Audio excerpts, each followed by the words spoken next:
тура менікі сияқты анимация жасағың келсе, осы видеоның описаниясына өтіп бір программаны жазып ал. Одан кейін өзінің анимацияларын ютубқа немесе өз достарына жібере аласың. Ал өзіміздің видеомызды бастаймыз. Сәлем, менің атым Богдан. Мен қазір ауруханада өзімнің палатамда жатырмын.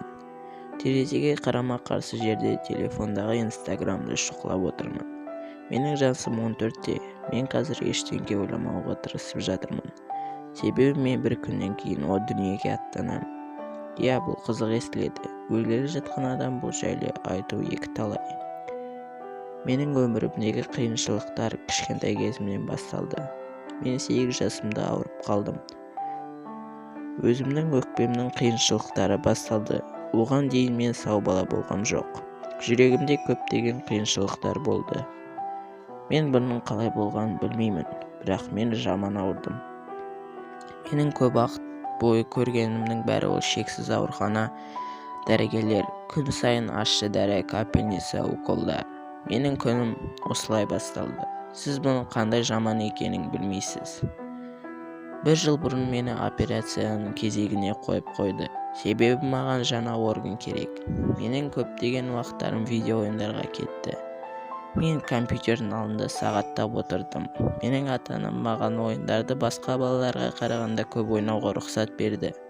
Өйткені менің өмірімдегі басты қуанышты алғысы келгендері жоқ. Ішкі органдарды ауыстыру деген өте жаман естіледі. Бұндай операциялар сирек кездеседі.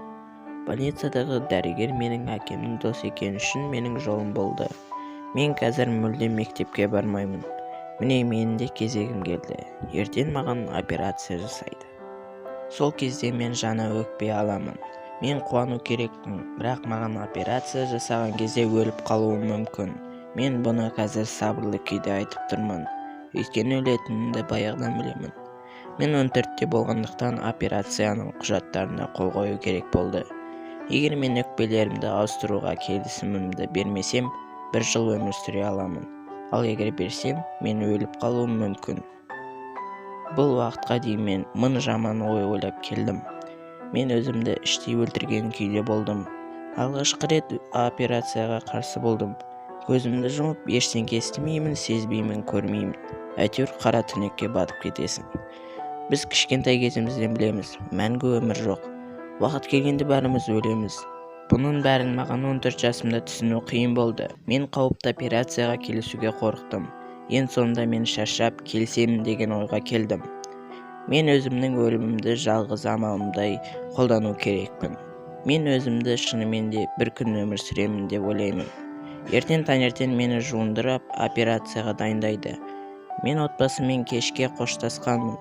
Себебі бүгін мен жалғыз болғым келеді. Егер менің өзімнің ауруым қинағысы келсе, солай-ақ болсын. Мен барлығы жақсы болатынына сенбеймін. Маған тек сәттілік көмектеспесе, өліп қалуым мүмкін. Бірақ барлығы жақсы өтсе де мен өлемін. Себебі мен барлығын ұмытып қаламын. Сонымен достар, бұл видеомен біз не айтқымыз келді? Барды бағала, өзіңнің өміріңді жаман деп ойлама. Мына қысқа өмірдегі уақытыңды көңілді өткіз. Өлім айттырып келмейді. Ізгі тілекпен Ermek командасы.